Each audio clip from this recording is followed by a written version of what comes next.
kalau mereka kan sudah dari sudah mulai dan malah kalau di luar ini kecil dari dia masih ada kelihatan ada yang ini kelihatan anak misalnya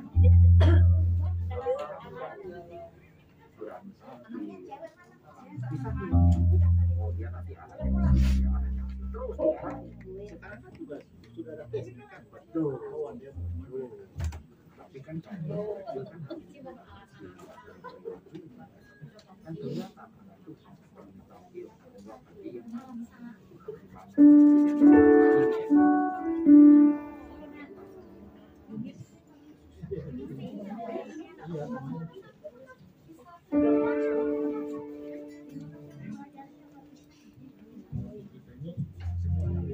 nah itu dia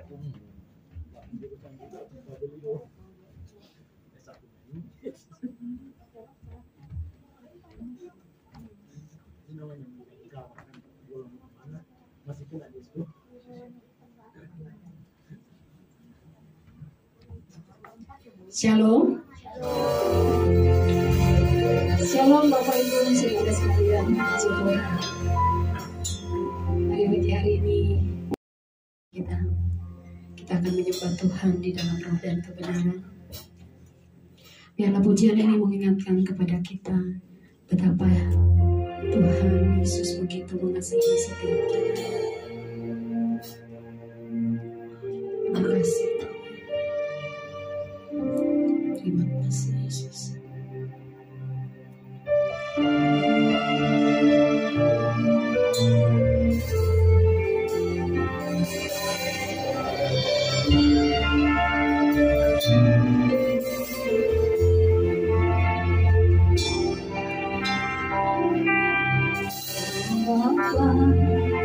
Yang mengasihimu,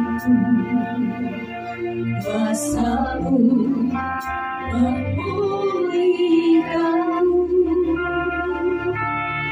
hadiah baru Kau berikan untukku dapat melihat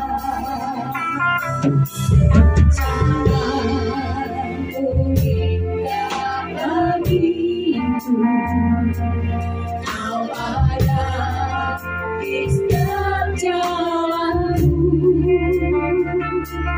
hatiku harus dapat akan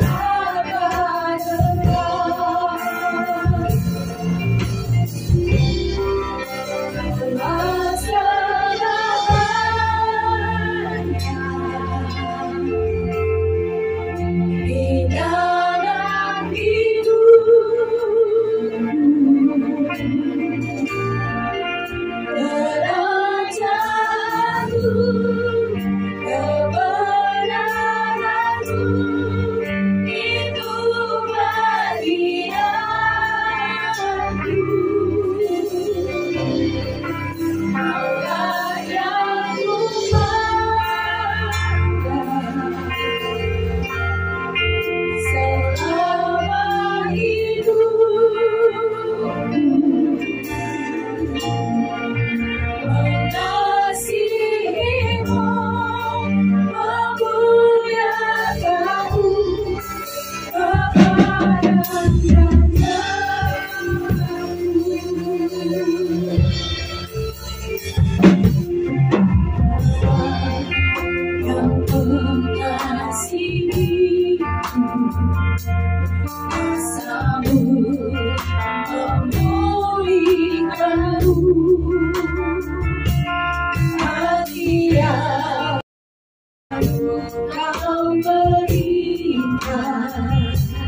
untukku dapat melihat cara-Mu indah bagiku. Kau ada di setiap jalanku, hatiku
Karena kehadiran-Mu itu lebih dari segala galanya Tuhan. Kehadiran-Mu sudah cukup bagi kami Tuhan. Terima kasih untuk hadirat Tuhan yang begitu kuat di tempat ini. Kami semua yang hadir merasakan betapa Tuhan dahsyat di dalam kehidupan kami. Kami merasakan bahwa Allah yang kami sembah adalah Allah yang hidup, yang berkuasa. Kuasanya tetap sama dulu, sekarang, sampai selama-lamanya. Dan saat ini kami rasakan kuasa yang sama itu sedang bekerja di tempat di dalam nama Tuhan Yesus Kristus, mengalir berkuasa dari tempat yang maha tinggi. Setiap jiwa yang datang dengan kelemahan akan pulang dengan kekuatan. Setiap hati yang sedang remuk akan dibalut dengan penuh sukacita, diberikan damai sejahtera oleh Kau. Terima kasih Roh Kudus untuk kehadiran-Mu di tengah kami.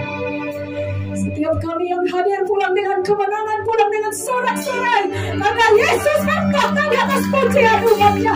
Haleluya. Terima kasih Bapak. Kami mulaikan ibadah ini di dalam satu nama yang mengasihi kami.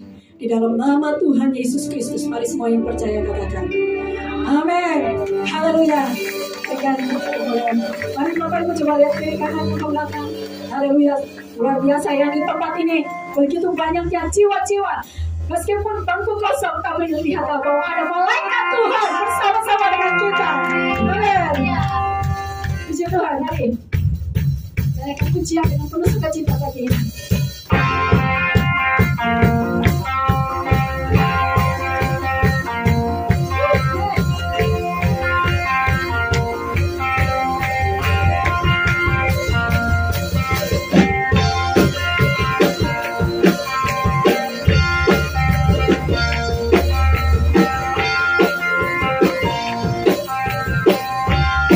Semua sama-sama.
Bapak Ibu Saudara sekalian.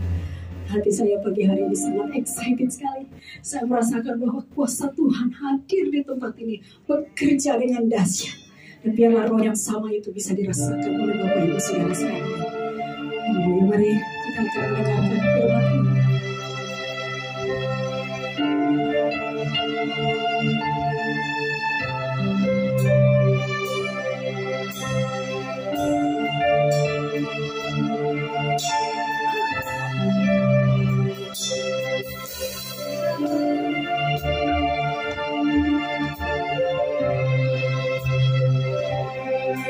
Di dalam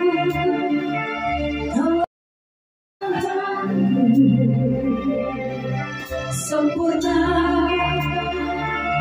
kuasa-Mu,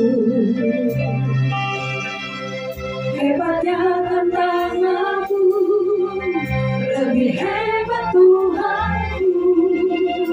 Ku berserah kepadamu yang membelah, yang terluka yang mustahil pun terjadi karena kuasa-Mu yang pegang hidupku, yang buka jalan bagiku. Doamu aku bisa terjadi.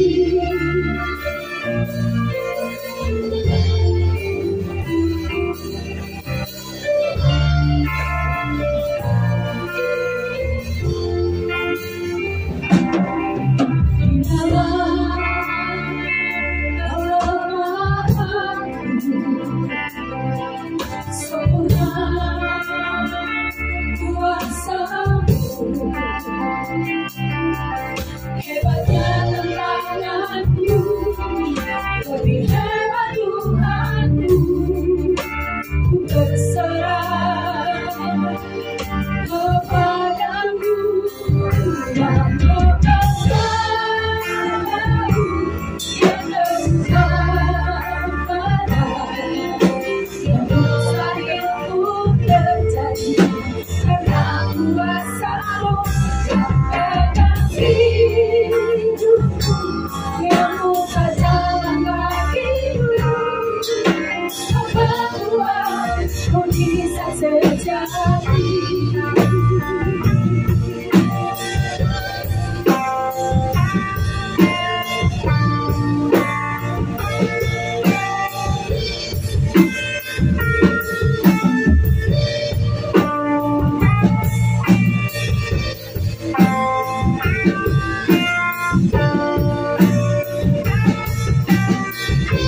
Sama-sama kita lakukan.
penyataan mujizat-Mu adalah karena kekuatan dan pertolongan dan serta pemeliharaan Tuhan yang nyata sempurna bagi setiap kami. Kalau kami ada sebagaimana kami ada pada saat ini, semuanya karena kemurahan Tuhan, karena kebaikan Tuhan atas hidup kami. Terima kasih karena kami bersama-sama bisa berkumpul ya Tuhan, menaikkan setiap pujian, ucapan syukur kami kepada Tuhan. Sekarang kiranya Engkau menyatakan kebenaran firman-Mu bagi setiap kami. Berbicaralah ya Tuhan, nyatakanlah isi hati-Mu, Engkau yang menuntun memimpin kami kepada segala kebenaran-Mu. Dan biarlah kami diubahkan, didewasakan di dalam Tuhan. Urapan-Mu bekerja atas hamba-Mu, atas kami semua. Dan kami diberkati oleh kebenaran firman Tuhan. Dalam nama Tuhan Yesus Kristus, kami berdoa dan bersyukur. Dan semua kita yang siap diberkati firman Tuhan katakan. Amin. Silakan duduk Bapak Ibu dan Saudara yang kasih Tuhan. Shalom. Senang sekali bisa bersama-sama dengan Bapak Ibu dan Saudara beribadah di tempat ini.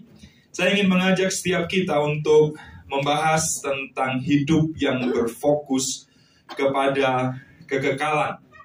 Saudara, fokus adalah sesuatu yang sangat penting di dalam kehidupan kita.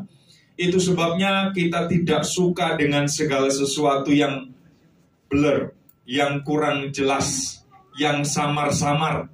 Kita suka dengan sesuatu yang jelas, berfokus kepada sesuatu.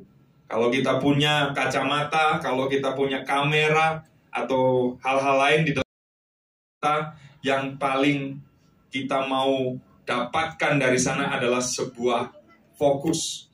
Kalau kita pasang antena televisi misalnya, maka kita arahkan kepada fokus yang benar, sehingga kita bisa nangkep banyak channel televisi yang ada di dalamnya. Hidup yang berfokus pada kekekalan adalah sesuatu yang akan menggairahkan kita, yang akan membuat kita memiliki semangat, yang akan membuat kita memiliki gairah di dalam melayani Tuhan, memberikan yang terbaik bagi Tuhan. Karena itu saya ingin mengajak saudara untuk melihat 1 Korintus 3 ayat 10 sampai dengan ayat 15. 1 Korintus 3 ayat 10 sampai 15, kita akan melihat bagian ini sebagai dasar pembahasan firman Tuhan pada pagi hari ini. Firman Tuhan berkata begini, sesuai dengan kasih karunia Allah yang dianugerahkan kepadaku, aku sebagai seorang ahli bangunan yang cakap telah meletakkan dasar, dan orang lain membangun terus di atasnya. Tetapi tiap-tiap orang harus memperhatikan bagaimana ia harus membangun di atasnya. Karena tidak ada seorang pun yang dapat meletakkan dasar lain daripada dasar yang telah diletakkan, yaitu Yesus Kristus. Entahkah orang membangun di atas dasar ini dengan emas, perak, batu permata, kayu, rumput kering atau jerami, sekali kelak pekerjaan masing-masing orang akan nampak. Karena hari Tuhan akan menyatakannya. Sebab ia akan nampak dengan api, dan bagaimana pekerjaan masing-masing orang akan diuji oleh api itu. Jika pekerjaan yang dibangun seseorang tahan uji, ia akan mendapat upah. Jika pekerjaannya terbakar, ia akan menderita kerugian. Tetapi ia sendiri akan diselamatkan, tetapi seperti dari dalam api. Amin. Saudara, kita bisa melihat di sini bahwa Rasul Paulus memberikan peringatan kepada jemaat di Korintus supaya mereka betul-betul memperhatikan kehidupan mereka pada masa kini. Karena apa yang terjadi pada masa kini sesudah kita diselamatkan adalah sesuatu yang akan sangat berkaitan dengan masa yang akan datang. Kita bisa melihat di dalam bagian ini, saudara, bahwa sekali kelak pekerjaan masing-masing orang akan nampak. Artinya apa yang kita lakukan ini adalah sesuatu yang akan kita pertanggungjawabkan di hadapan Tuhan nantinya, dan kualitas mutu dari apa yang kita lakukan sesudah diselamatkan adalah hal yang akan nampak. Apakah kualitas yang kita buat sekarang itu nanti seperti atau batu permata, atau sebenarnya hanya kayu, rumput kering, bahkan jerami? Sekali kelak, pada saatnya nanti akan kelihatan. Karena itu apa yang kita hidupi sekarang, mari kita lakukan segala sesuatunya dengan serius, sungguh-sungguh, dengan sebuah niat untuk mempersembahkan yang terbaik bagi Tuhan. Karena sekali kelak, pekerjaan kita akan dipertanggungjawabkan di muka tahta pengadilan Kristus. Dalam 2 Korintus 5 ayat yang ke-10 berkata, kita semua, artinya tanpa terkecuali, harus menghadap tahta pengadilan Kristus, supaya setiap orang memperoleh apa yang patut diterimanya, sesuai dengan yang dilakukannya dalam hidupnya. Saudara, sidang pengadilan di dunia bisa disetting, bisa ada suap, bisa ada sogok menyogok, bisa ada pengadilan drama misalnya. Tetapi tahta pengadilan Kristus adalah tahta di mana tidak ada kecurangan di dalamnya. Yesus sendiri yang akan menjadi hakimnya. Dan kita semualah yang harus menghadap tahta pengadilan itu. Loh Pak, saya sudah percaya Kristus, dibasuh dengan darahnya, menjadi anaknya. Kok saya harus diadili lagi? Kenapa saya harus berhadapan dengan sidang lagi? Berarti masih ada kesempatan atau kemungkinan saya nggak selamat dong. Bapak Ibu, apa yang dilakukan di dalam sidang pengadilan itu bukan untuk menentukan apakah kita selamat atau tidak selamat. Karena semua orang yang menghadap tahta pengadilan Kristus itu pastilah mereka yang diselamatkan. Persoalannya adalah nanti di situ kita mendapatkan upah, pahala, mahkota, atau tidak di dalam kekekalan. Itulah yang akan kita terima sebagai vonis, putusan yang akan dilakukan oleh Yesus Kristus, Sang Hakim yang adil. Karena itu saudara, semua orang yang menghadap tahta pengadilan Kristus sekali lagi, pasti dia adalah orang-orang yang sudah diselamatkan. Karena kita mendapatkan keselamatan sebagai anugerah, pemberian, kasih karunia Allah yang cuma-cuma bagi setiap kita yang berdosa. Tapi soal upah, soal mahkota, soal pahala, itu adalah sesuatu yang berdasarkan pekerjaan kita. Sesuai dengan apa yang dilakukannya. Tadi kata firman Tuhan, di bumi ini, sekarang ini, ketika kita sudah diselamatkan. Karenanya menjalani keselamatan dalam Filipi dinyatakan kerjakan. Dengan takut dan gentar. Karena apa? Sangat menentukan nanti kita mendapatkan upah atau tidak. Perjanjian baru mencatat setidaknya ada 5 mahkota. Mari kita pelajari satu persatu. Mari kita lihat apa yang Alkitab tuliskan berkaitan dengan itu, Bapak, Ibu, dan Saudara. Yang pertama, mahkota yang disiapkan oleh Tuhan bagi setiap kita adalah mahkota abadi. Saudara bisa lihat dan catat ayat-ayat itu, 1 Korintus 9 ayat 24-27. Rasul Paulus mengajar di sana bahwa kehidupan kita ini digambarkan seperti sebuah pertandingan. Kehidupan kita ini adalah sebuah kehidupan yang bukan disetting untuk menjadi penonton, tetapi masuk di dalam sebuah pertandingan. Karena itu, kalau kita mau masuk di dalam sebuah pertandingan, kita harus berlari sedemikian rupa, bukan berlari tanpa tujuan, dan kita bukan seperti petinju yang sembarangan saja memukul. Saudara, kebenaran apa yang kita bisa lihat di dalam bagian ini? Kalau ada sebuah pertandingan olahraga, tinju misalnya, maka atlet tinju itu harus mempersiapkan 2 hal ini. Latihan, supaya apa? Supaya dia tahu strategi, supaya dia ngerti cara bertinju yang baik, supaya dia bisa mengalahkan musuhnya, supaya dia bugar, supaya dia betul-betul siap ketika dia menghadapi pertandingan. Dan hal yang kedua yang akan dia lakukan adalah berada di ring tinju di pertandingan itu untuk menghadapi semuanya, untuk menghadapi lawannya, untuk bertinju dengan musuhnya. Sehingga kita bisa melihat di sini 2 hal penting. Berlatih, lalu menguasai diri. Kehidupan kekristenan kita digambarkan demikian, Bapak Ibu. Kita semua adalah orang-orang yang seharusnya memiliki latihan rohani. Karena kita sedang mempersiapkan sebuah pertandingan yang nantinya akan menentukan kita dapat mahkota atau tidak.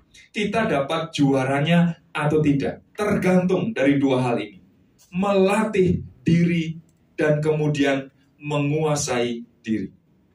Udah latihan, tapi waktu ada di pertandingan gak bisa menguasai diri. Yang ditinju, yang dipukul adalah bagian kepala belakang lawan. Gak boleh, karena ada aturannya, karena ada rule of the game-nya. Tinju, tapi yang dipakai adalah kaki. Saking jengkelnya karena kena hantam terus, wah kurang ajar nih. Lalu kita jejak, kita tendang, kita pakai dengkul kita. Nah itu adalah sesuatu yang tidak sesuai dengan aturan. Kita nggak bisa menguasai diri kita. Kehidupan kekristenan kita digambarkan dengan dua hal itu. Latihan, bertanding. Latihan, bertanding. Hidup kita itu sekumpulan dua hal ini. Latihannya di mana? Di ruang-ruang rahasia, ruang-ruang secret place, ruang-ruang pribadi kita. Dengan apa? Berdoa, saat teduh, memuji menyembah Tuhan, mendownload sebanyak mungkin kekuatan rohani dari apa yang kita lakukan di dalam doa-doa kita. Latihan rohani yang makin mantap, makin bugar, kekuatan rohani kita makin fit ketika kemudian kita menghadapi kehidupan yang sesungguhnya. Pertandingannya di depan orang jadi berkat, berdampak, kita bisa menguasai diri kita. Kita tahu caranya kita bertanding. Kenapa? Latihan sangat menentukan. Saudara, waktu itu ketika orang bertanding, biasanya mereka akan mendapatkan mahkota dari daun. Disematkan di atas kepalanya. Dan apa yang dari daun itu, kata Paulus di dalam 1 Korintus 9, adalah sesuatu yang dapat layu. Ya, 2 minggu, 3 minggu, udah layu, kering.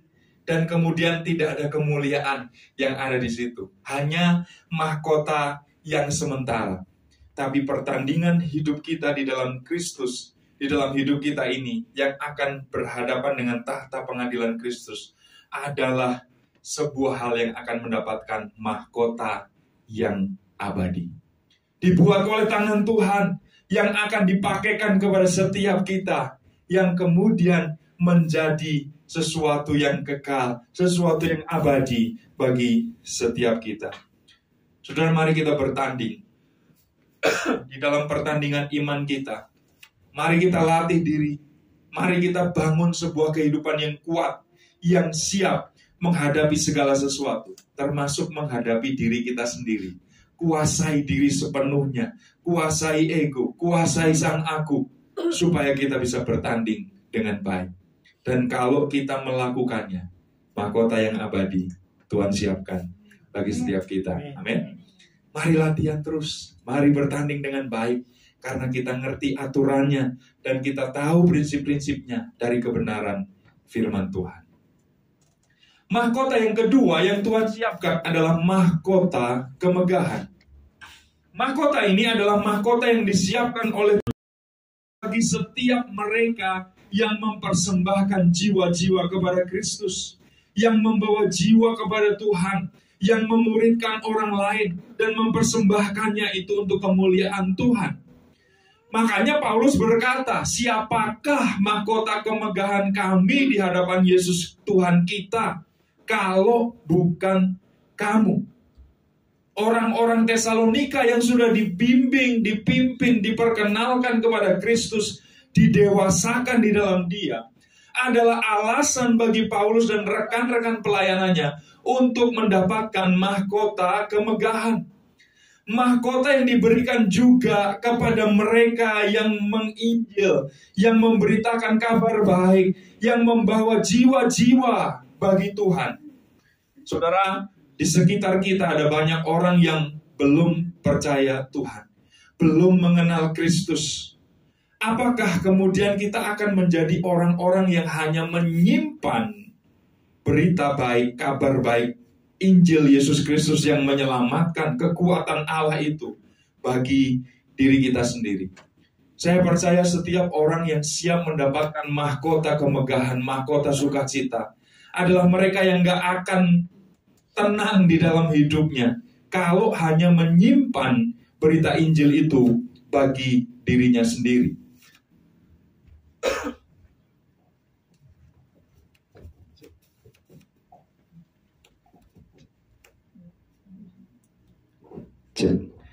Mereka adalah orang-orang yang selalu akan gelisah. Mereka adalah orang-orang yang akan selalu memiliki sebuah dorongan yang kuat. Akan diam kalau saya sudah menyatakan berita kabar baik. Saya akan diam, saya akan berhenti kalau makin banyak orang yang saya bawa kepada Tuhan.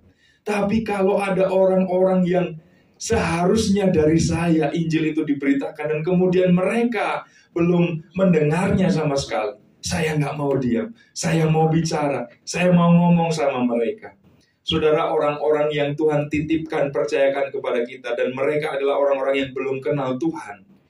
Mereka adalah alasan bagi kita untuk tetap bersemangat, untuk tetap memperkenalkan Kristus kepada mereka. Kita berterima kasih kepada Tuhan karena sudah diselamatkan dengan sharing, membagikan berkat yang kita terima itu, sesuatu yang kita terima itu kepada pihak lain, kepada orang lain. Mereka lah orang-orang yang belum percaya dan menerima Tuhan. Di sekitar kita ada banyak orang-orang yang belum kenal Tuhan, bukan? Mereka adalah orang-orang yang asisten rumah tangga kita. Mereka teman-teman kita sekantor. Mereka orang-orang yang ada di kampus kita. Mereka orang-orang yang ada di tempat kita bekerja mungkin. Dan mereka lah orang-orang yang kita mau bawa kepada Kristus. Aduh Pak, tugas berat. Saya nggak bisa ngomong. Apalagi soal Injil, saya nggak berani. Gimana caranya saya bisa menjadi pemberita Injil? Saya kan orang yang bukan fasih lidah. Saya bukan orang yang mengerti Alkitab dengan baik. Sehingga kalau saya mau cerita tentang Yesus, saya nggak bisa ngomong. Kalau kita memiliki keterbatasan semacam itu, setidaknya biarlah sikap kita, kelakuan kita, tingkah laku kita, hidup kita ini, saudara, menjadi surat Kristus yang terbuka.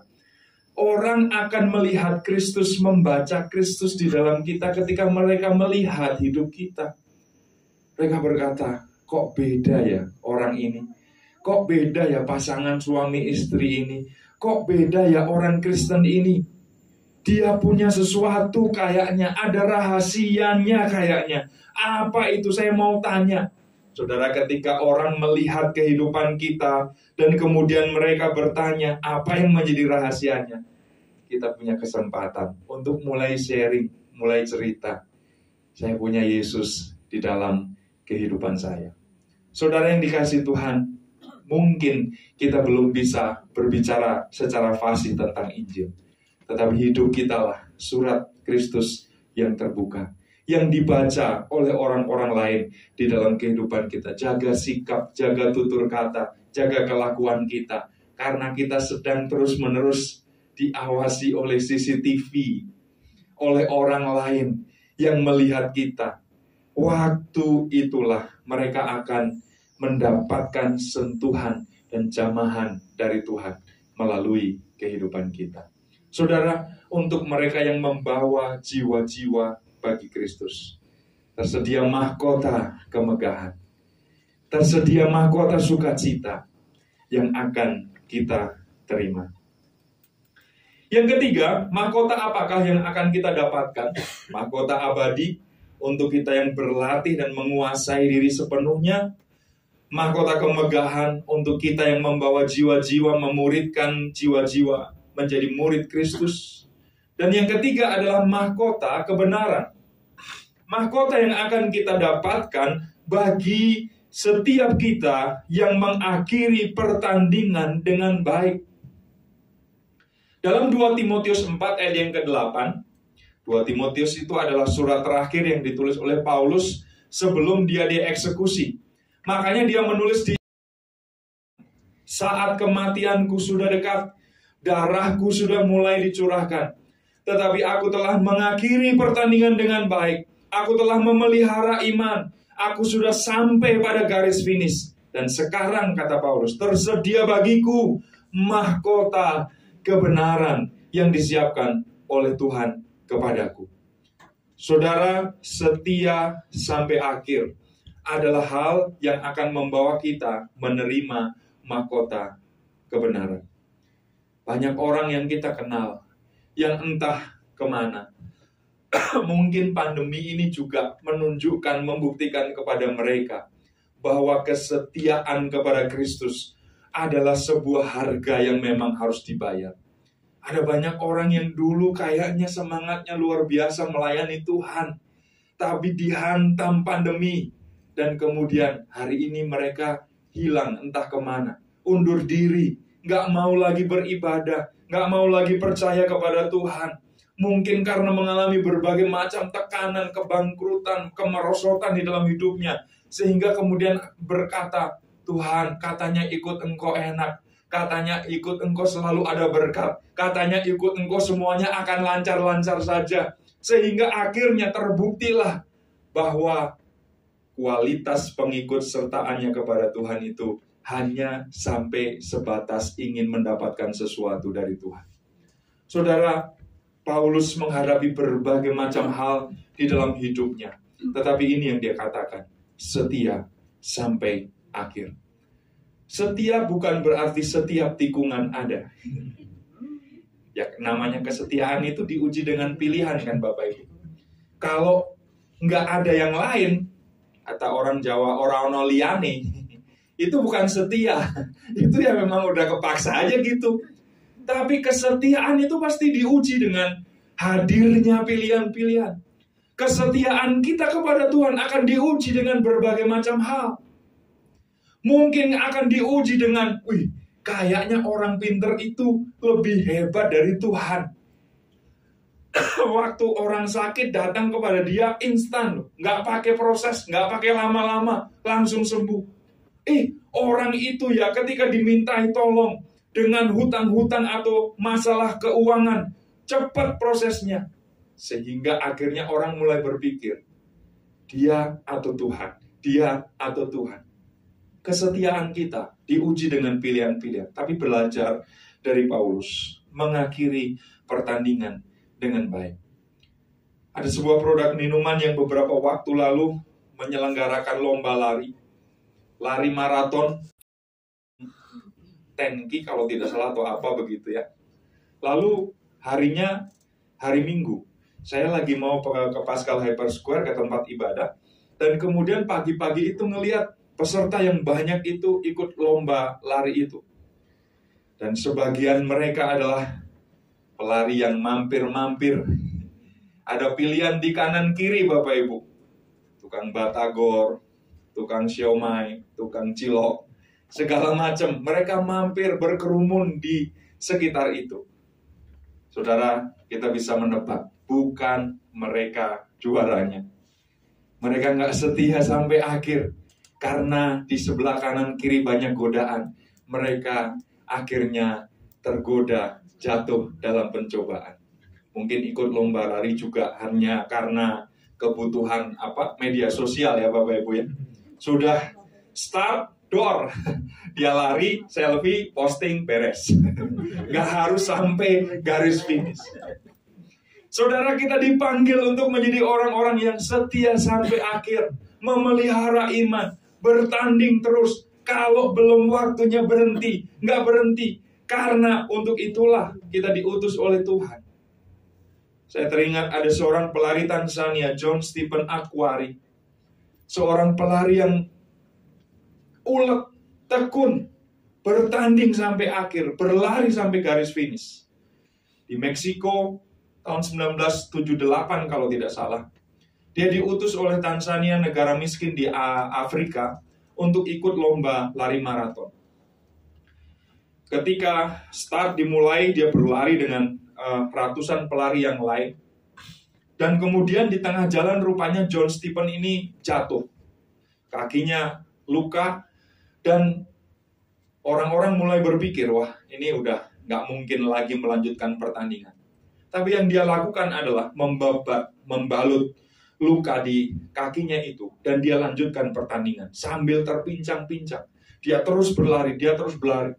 Makin parah lukanya, jatuh, bangun. Tapi itu yang terus dia lakukan. Lari lagi. Ketika semua pelari yang lain sudah masuk garis finish, John Stephen Akhwari masih jauh di belakang. Podium untuk juara sudah disiapkan, juaranya sudah ada juga, dikalungi medali. Acara sudah bubar. Tetapi John Stephen Akhwari masih melanjutkan perjuangannya, pertandingannya. Dan sampai akhirnya pada kesempatan yang paling buncit, paling bontot, paling belakang, dia masuk garis finish. Mengerubungi dia dan kemudian bertanya, John, kamu cari apa? Juaranya udah dari tadi dikalungi medali. Ngapain kamu susah-susah ke sini? Lari. Kan mestinya kamu udah istirahat aja. Orang juga tahu kalau kamu sakit dan sebagainya. Jawabannya sangat mengejutkan. Dia bilang, negaraku, Tanzania, mengutus aku jauh-jauh ribuan mil dari Tanzania ke Meksiko. Bukan hanya untuk mengawali sebuah pertandingan, tetapi untuk mengakhiri pertandingan dengan baik. Wah, luar biasa, saudara.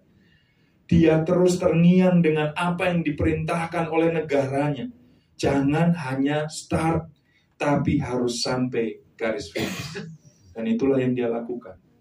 Yesus memanggil kita bukan hanya untuk memulai kekristenan, menjadi orang yang percaya kepada Yesus. Dia juga memanggil kita setia sampai akhir. Ada banyak tantangan, ada banyak pilihan kanan kiri dalam kehidupan kita. Tapi mari kita tetap menantikan hanya satu pribadi yang akan menjemput kita, Yesus Kristus. Karenanya mahkota kebenaran ini juga disiapkan bagi mereka yang menantikan kedatangannya kedua kali. Saudara, kalau menantikan kesannya itu pasif, diam, nggak ngapa-ngapain. Kok menantikan kedatangannya yang kedua kali dapat mahkota? Apa alasannya?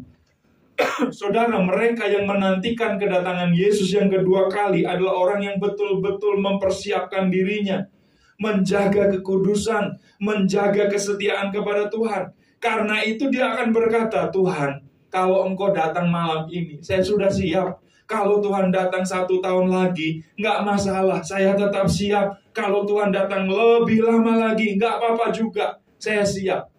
Orang yang siap diaudit, karena semua hal sudah dia bisa pertanggungjawabkan, nggak peduli waktunya datang kapan. Dia akan berkata, ready, siap kapanpun. Mau diaudit malam ini, sok. Mau besok pagi, monggo. Mau minggu depan, oke. Nggak ada persoalan. Siapkan diri saudara, siapkan diri kita untuk menyambut kedatangan Kristus. Kita nggak tahu kapan dia datang, tetapi ketika dia datang, dia akan mendapatkan kehidupan kita sebagai orang-orang yang siap. Dan untuk itu, kesiapan kita mendapatkan mahkota kebenaran. Amin, saudara. Yang keempat, apa yang akan kita terima? Mahkota kehidupan. Mahkota kehidupan, Yakobus 1 ayat yang ke-12, adalah mahkota yang disiapkan oleh Tuhan bagi setiap kita yang bertahan di dalam pencobaan. Apa yang dimaksud dengan bertahan di dalam pencobaan? Saya pernah sharing suatu kali, mungkin di jemaat ini atau waktu kita masih di Pusimpur, tentang hupomone, bertahan. Bertahan artinya kesediaan memanggul beban dari satu titik ke titik yang lain. Dan beban itu ketika kita sudah sampai akan diletakkan, akan ditaruh. Kalau kita beli beras, lalu kita bawa dari mobil, tempat parkir atau garasi rumah kita, dan kemudian kita bawa ke dapur, dan kita taruh di dapur, maka hupomone adalah bertahan, tetap mengangkat beras itu. Nggak kita taruh, nggak kita lepaskan ketika ada di tengah jalan. Bertahan di dalam pencobaan berarti mengandung pengertian ini, saudara. pencobaan-pencobaan yang kita alami adalah pencobaan yang ada batasnya. Bukan unlimited, bukan nggak terbatas. Ada batasnya, ada masanya, ada periodenya. Karena itu tetaplah bertahan, setia, tetaplah berharap kepada Tuhan di tengah-tengah pencobaan yang sedang terjadi. Karena ada waktunya Tuhan berkata cukup, finish, selesai. Itu semua akan berakhir. Makanya dia berkata, pencobaan-pencobaan yang kamu alami adalah pencobaan yang biasa, tidak melampaui kekuatan manusia. Tuhan sudah naker, kalau dia ngasih beban kepada kita, dia tahu sampai di mana batas kekuatan kita. Yang sering berkata, aku nggak kuat Tuhan, terlalu berat bebannya ya Tuhan, ini nggak bisa dihandle oleh manusia ya Tuhan. Kenapa bukan dia, kenapa saya Tuhan yang harus menghadapi ini semua? Saya nggak bisa, terlalu besar. Yang berkata terlalu besar kita. Alkitab selalu berkata, pencobaan biasa. Jadi yang lebay kita, bukan Tuhan yang nggak tahu takaran. Kita yang kadang-kadang cengeng, kita yang kadang-kadang belum ngangkat beban aja, udah berkata, aduh Tuhan nggak bisa. Tuhan berkata, biasa, sehingga kamu dapat menanggungnya. Allah setia, memberi kamu jalan keluar. Itu janji Tuhan bagi setiap kita. Karena itu bertahan dalam pencobaan. Mari kita belajar dari Tuhan Yesus. Apa yang dia lakukan ketika menghadapi pencobaan? Kuasa firman. Gunakan firman. Ada tertulis, ada tertulis, ada tertulis. Kalau kita firman di dalam kehidupan kita, menghadapi pencobaan, kita akan ingat kebenaran firman-Nya. Oh, ini adalah alasan untuk Tuhan membuat saya tekun. Karena kita ingat Yakobus 1 ayat 2 dan ayat 3. Pencobaan-pencobaan yang kita hadapi itu harus kita hadapi dan anggap sebagai kebahagiaan. Karena apa? Kata firman Tuhan, kalau kamu sudah tahan uji, kamu akan mendapatkan ketekunan. Tekun itu enggak sekali jadi. Tekun itu diproses. Karena banyak tugas, karena banyak PR, maka murid-murid jadi tekun. Oh ya, lakukan lagi, kerjakan lagi, datang lagi, kerjakan lagi. Sehingga jadi tekun. Nggak mungkin sekali ini, wah luar biasa ya, kamu tekun ya. Nggak. Ada waktu, ada masa, ada proses yang terjadi. Dan itulah juga yang diizinkan Tuhan bagi setiap kita ketika menghadapi pencobaan. Terima kasih Tuhan. Engkau sedang memproses saya menjadi orang yang penuh dengan ketekunan. Saudara, ada mahkota bagi mereka yang bertahan di dalam pencobaan. Hupomone bagi mereka yang tetap mengasihi Dia dalam keadaan apapun. Saudara, tetap kasih Tuhan meskipun pencobaan lagi, masalah lagi, ujian datang lagi. Kita tetap membuktikan Tuhan, semuanya itu adalah untuk kebaikan saya. Saya mau didewasakan oleh Tuhan. Saya mau naik level, saya mau naik kelas, saya mau pergi ke tempat yang lebih tinggi, yang Tuhan antarkan saya untuk ada di situ. Saudara, hadapi pencobaan, persoalan, dan biarlah semuanya adalah bagian yang Tuhan kerjakan bagi kita untuk mahkota kehidupan. Yang kelima, yang terakhir, apa yang akan kita terima sebagai mahkota? Mahkota kemuliaan. Mahkota kemuliaan dicatat di dalam 1 Petrus 5 ayat 2, ayat 3, ayat 4. Disebutkan di sana bahwa mahkota kemuliaan adalah mahkota yang akan didapat oleh mereka yang menggembalakan kawanan domba Allah.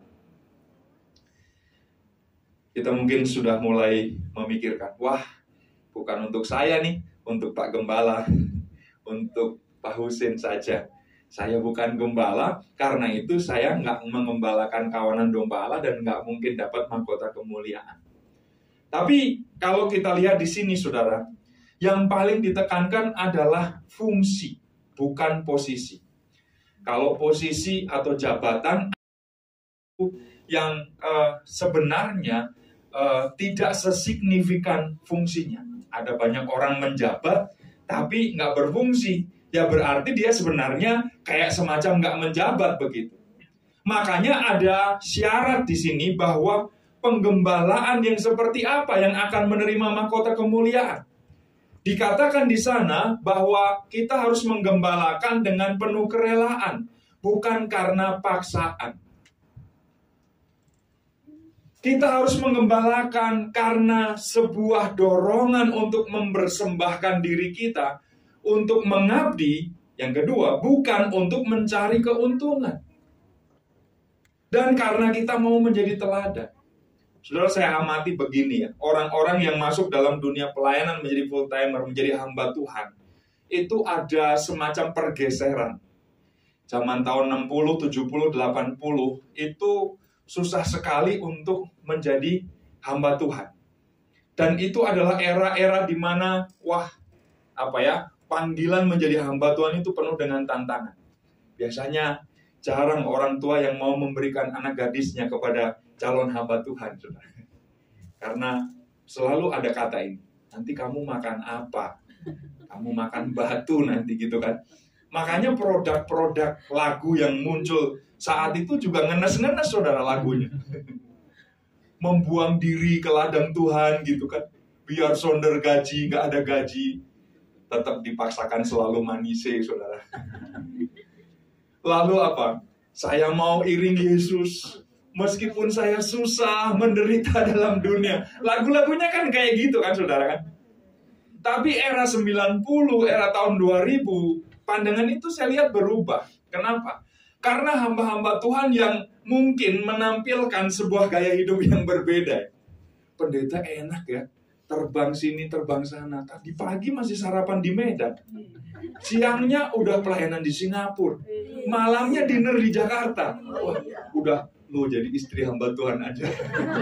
Atau kamu masuk STT aja gitu ya. Lagunya juga more gitu kan, saudara kan. Beda gitu. Sehingga akhirnya motivasi jadi lain. Mau melayani, mau mengembalakan karena mau mencari keuntungan. Dia pikir hanya soal terbang ke Medan, Singapura, Jakarta, atau tempat-tempat lain. Mereka nggak berpikir tentang sesuatu di balik itu yang jauh lebih penuh perjuangan. Yang mereka lihat adalah tampilan di layar sosial media saja. Padahal sesungguhnya, setengah mati sudah. Tetapi itulah yang akan mendatangkan mahkota kemuliaan. Orang-orang dengan kerelaan, dengan pengabdian, dan dengan menjadi teladan. Setiap kita pun disiapkan oleh Tuhan dengan mahkota kemuliaan ini. Karena ada kapasitas-kapasitas penggembalaan di dalam kita. Sebagian kita mungkin PKS, pemimpin kelompok sel, atau sel leader, atau apapun sebutannya. Orang-orang yang ada di dalam anggota sel kita adalah domba-domba gembalaan kita. Gembalakan dengan baik. Anak-anak sekolah minggu adalah domba-domba gembalaan kita. Teens, youth, atau lansia, siapapun mereka, orang yang ada di rumah kita, kalau kita ibu rumah tangga, anak-anak kita, mereka adalah orang-orang yang kita gembalakan. Gembalakan dengan sebaik mungkin. Ada mahkota yang menanti setiap kita. Amin, saudara. Dengan kerelaan, jangan karena terpaksa. Aduh, saya kepaksa melakukan ini, padahal sebenarnya saya nggak mau. Saudara nggak akan dapat mahkota. Jangan cari keuntungan, pengabdian diri. Jangan untuk memerintah, telunjuk yang jalan, tapi dengan menjadi role model, teladan. Saya mengundang pemain musik. Saudara, apa yang akan kita lakukan kemudian dengan mahkota yang kita dapatkan itu? Satu ayat terakhir, Wahyu pasal 4, ayat 10 dan ayat 11 mengatakan begini. Maka tersungkurlah ke-24 tua-tua itu di hadapan Dia yang duduk di atas tahta itu. Dan mereka menyembah Dia yang hidup sampai selama-lamanya. Dan ini yang saya tebalkan. Mereka, ke-24 tua-tua itu, melemparkan mahkotanya di hadapan tahta itu sambil berkata, Ya Tuhan dan Allah kami, Engkau layak menerima puji-pujian dan hormat dan kuasa, sebab Engkau telah menciptakan segala sesuatu, dan oleh karena kehendak-Mu semuanya itu ada dan diciptakan. Apa artinya melemparkan mahkota? Bukan karena nggak sayang, bukan karena nggak hormat, bukan karena nggak menghargai, tetapi mereka tersungkur di hadapan Yesus Kristus yang hidup selama-lamanya itu dengan penuh takjub, hormat, kagum. Dan mereka merasa nggak layak dengan mahkota yang mereka miliki. Karena ayat 11 berkata, yang layak hanya Engkau Tuhan. Segala kemuliaan, pujian, hormat, kuasa bagi Engkau semuanya.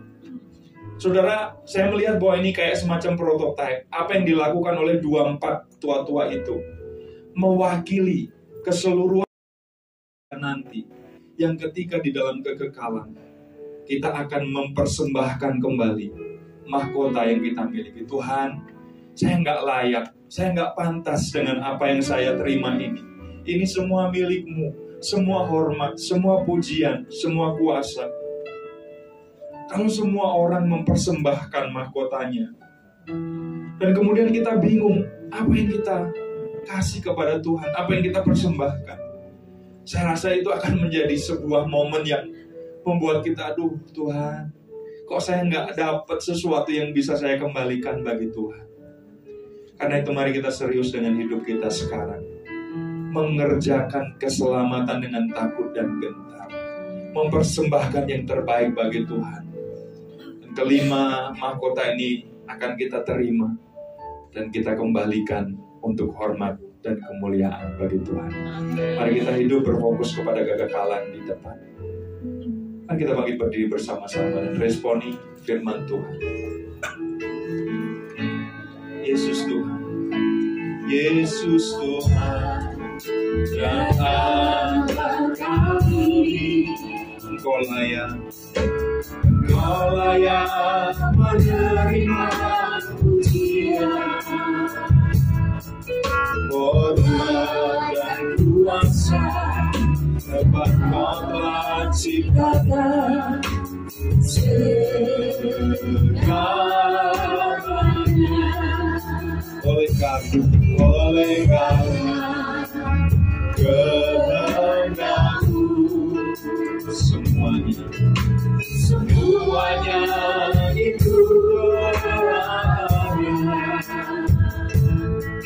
dan diciptakan untuk kemuliaan-Mu. Terpujilah, nyatakan Hosana.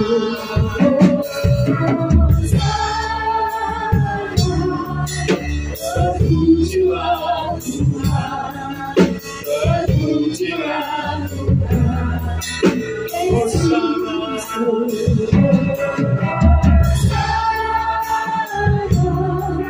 Terpujilah Tuhan, terpujilah Tuhan, Yesus. Mungkin ada di antara Bapak Ibu dan Saudara yang mendapatkan sesuatu dari firman Tuhan.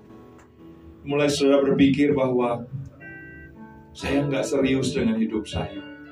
Saya abai dengan kekristenan saya. Saya seolah-olah hidup seperti biasa, tetapi sesungguhnya saya jauh dari Tuhan. Saya nggak memperhatikan orang-orang yang belum kenal Kristus. Saya nggak melatih diri dengan disiplin-disiplin rohani. Saya mulai tergoda dengan ilah-ilah zaman dan nggak setia kepada Tuhan. Ada pencobaan sedikit menggerutu, protes kepada Tuhan seperti bangsa Israel. Dan kalau dipercaya oleh Tuhan dengan jiwa-jiwa, kita lakukan itu demi keuntungan pribadi. Kita lakukan dengan memerintah atas mereka, bukan meneladankan sesuatu. Dan Tuhan berbicara secara khusus mungkin siang hari ini Bapak Ibu. Mari kita tidak mengeraskan hati kita masing-masing, tapi kita berkata kepada Tuhan, tolong aku ya Tuhan.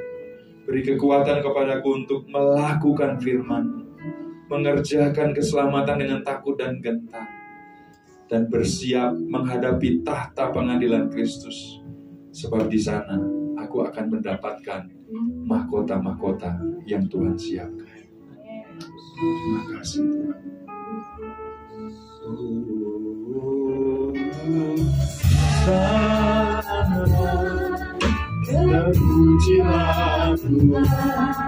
Saudara yang mau memperbaharui komitmen, bisa mengangkat tangan di tempat saudara berdiri. Terpujilah Tuhan, terpujilah. Sekali lagi mari nyatakan Hosana.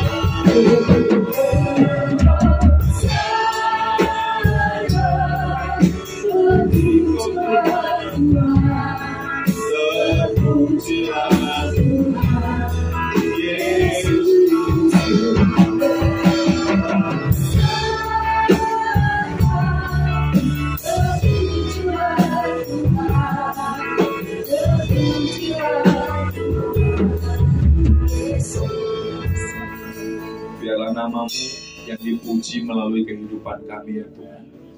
Dan biarlah kami didapati sebagai orang-orang percaya yang memiliki kualitas emas, perak, batu, permata.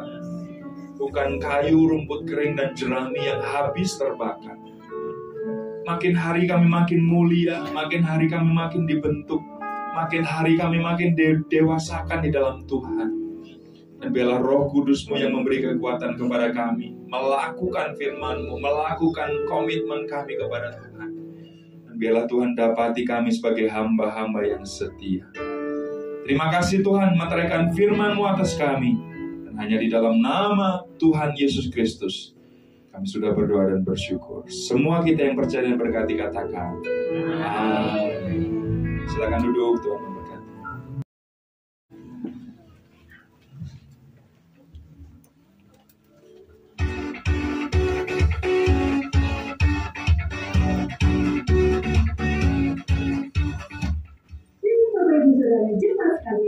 Bagaimana kabarnya?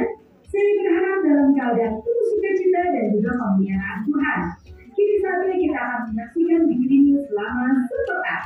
Meskipun Tuhan doa online akan diadakan pada hari Rabu 1 Maret 2023 pukul 19, firman Tuhan akan dilayani oleh Bapak Kristiano melalui aplikasi Zoom. Acara doa bersama di Bimbingan Doa Kota akan diadakan pada hari Kamis 2 Maret 2023 pukul 13 yang bertempat di Rumah Sini Square Blok B9 Jalan Abdul Rahman Saleh nomor 9. Kegiatan Rapat Gembira diadakan pada hari Sabtu 4 Maret 2023 pukul 14 dan setelah itu akan dilanjutkan dengan acara Sabtu Gembira yang diadakan pada pukul 16 yang bertempat di Gedung Sumbersari Square lantai 3.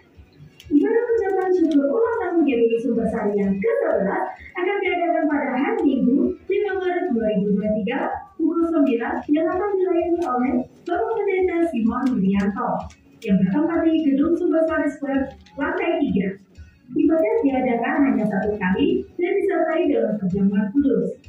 Ibadah sekolah minggu diadakan pada pukul 9 pagi bersamaan dengan ibadah umum. Arti umum akan diadakan pada hari Senin 1 Mei 2023 bertempat di Lembang Bougainville Resort Lembang dengan biaya Rp80.000 per orang. Untuk pendaftaran dan pembayaran dapat menghubungi Ibu Christine. Untuk persembahan hari ini telah disediakan sebanyak 2 amplop, yaitu amplop persembahan umum dan juga persembahan misi. Bapak Ibu dapat mentransfer melalui rekening BCA GBI Sumbersari dengan nomor 566 043 0107. Dengan keluarga besar GBI Sumbersari mengucapkan selamat ulang tahun kepada Saudara Jadinya pada tanggal 23 Februari, Bapak Iwan, Bapak Deni, dan juga Adik Iwan pada tanggal 24 Februari.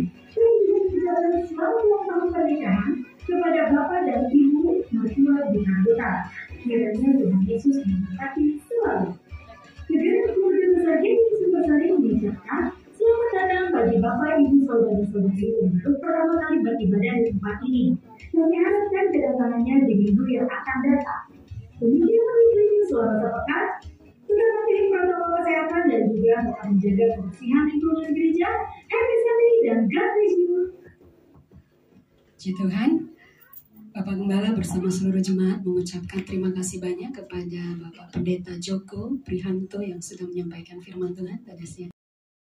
Tuhan memberkati dan Tuhan semakin memakai Bapak untuk kemuliaan nama Tuhan. Bapak Ibu, sebelum pengumuman tambahan dari Bu Christine, saya ingin menyambut dulu untuk Bapak Ibu jemaat dan juga anak-anak yang baru bergabung, baru pertama kali hadir pada siang hari ini. Kami keluarga besar GBI Sudaksari menyambut kehadiran Bapak Ibu yang diharapkan untuk minggu depan bisa bergabung kembali. Saya serahkan kepada Bu Christine, mari.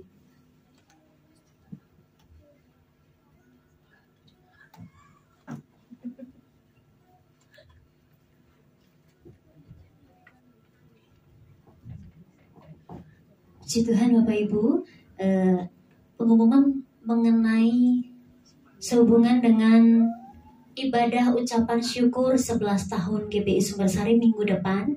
Bapak Ibu ingat bahwa ibadah minggu depan hanya 1 kali dan diadakan jam 9 pagi.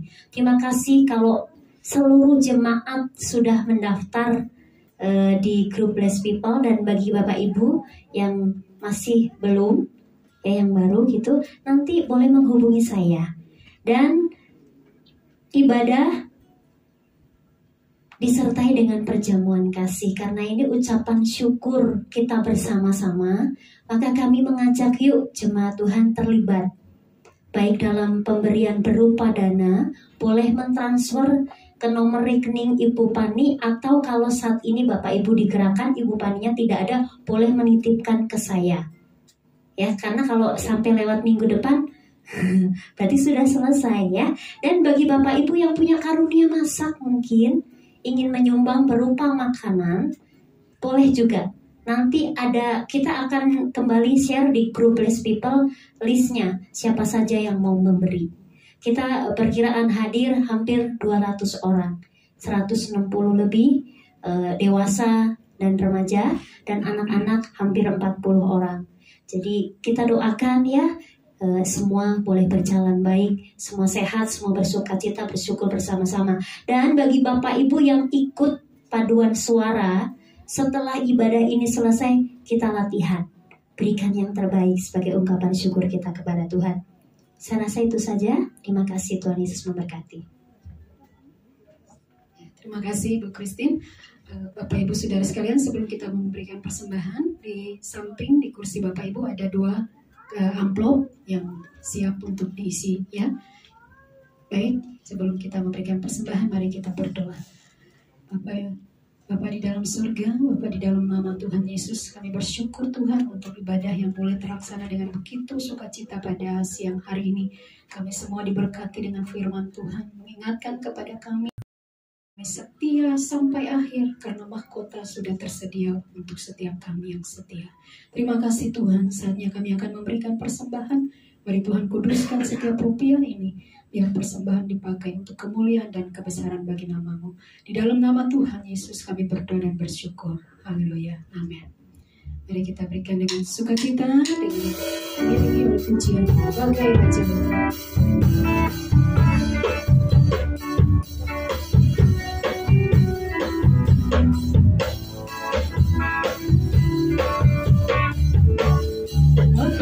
Selalu berada di hadirat-Mu.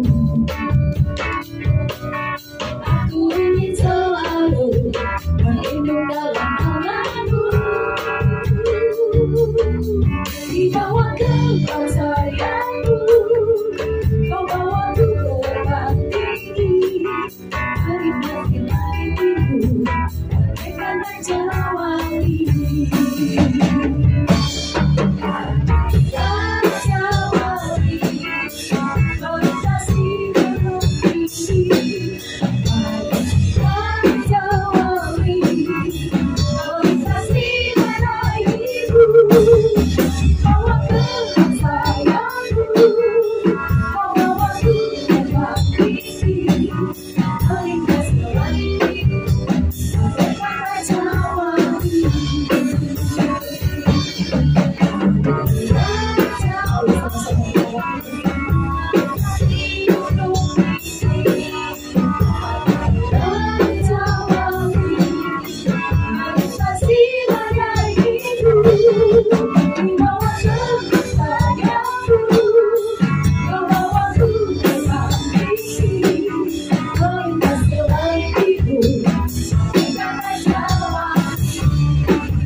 Tuhan berkati. Terima kasih buat Bapak Pendeta Joko Prihanto yang telah menyampaikan firman Tuhan pada pagi ibadah 1 dan ibadah yang kedua ini. Kiranya Tuhan yang berkati. Bapak Ibu sekalian, tadi sudah sampaikan firman Tuhan. Ujian dulu sekarang ya. Ada 5 mahkota yang diberikan apa saja? Sudah lupa lagi, belum keluar dari gedung sudah lupa. Mahkota apa yang pertama? Bagi yang kedua, yang ketiga, yang kelima, puji Tuhan, lulus 100% Pak.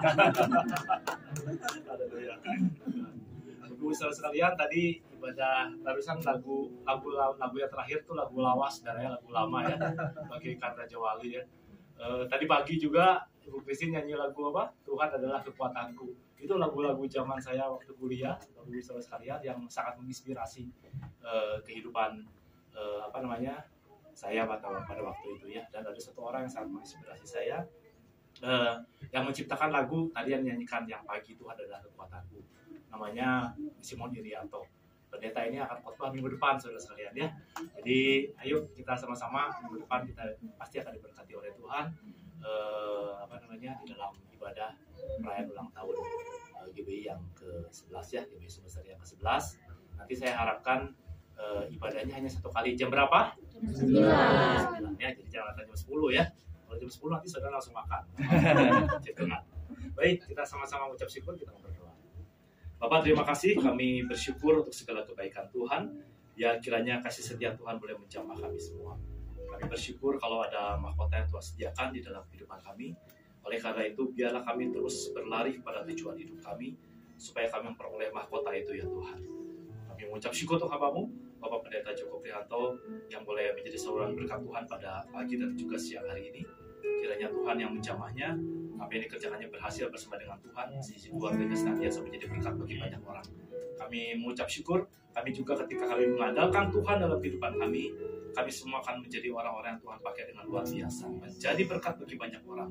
Dan kami bersyukur Tuhan, mahkota tersedia di dalam kehidupan kami semuanya. Oleh karena itu, beri terus kepada kami kekuatan, untuk kami boleh berjalan di jalan yang benar. Kami boleh terus melayani Tuhan dengan segenap hati dan pikiran kami. Kuasa Tuhan menjamah hidup kami semua, memberi kepada kami kekuatan yang baru di dalam menjalani kehidupan ini. Kami bersyukur, kami berdoa bagi saudara-saudara kami yang sakit saat ini.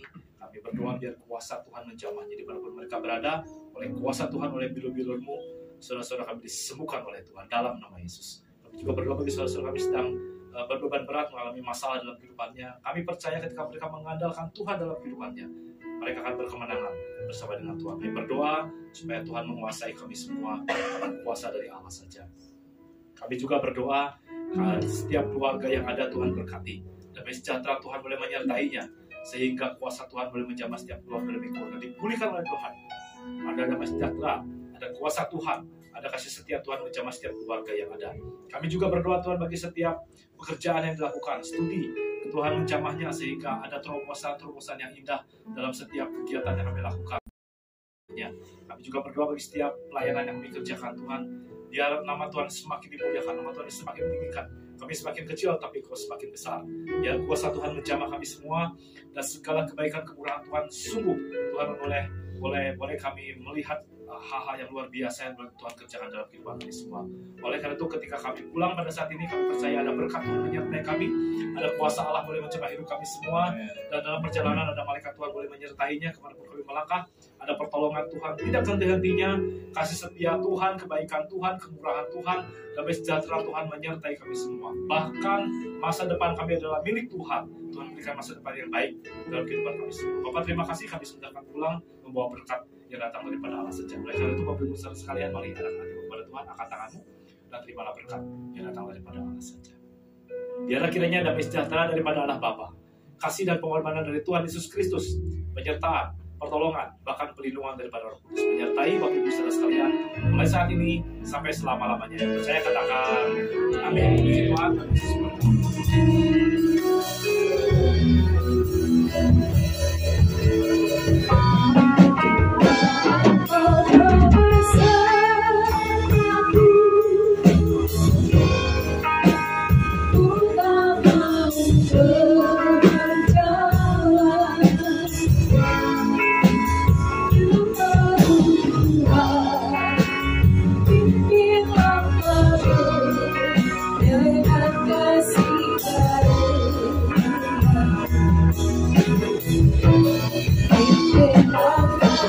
Tuhan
memberkati kita semua sampai berjumpa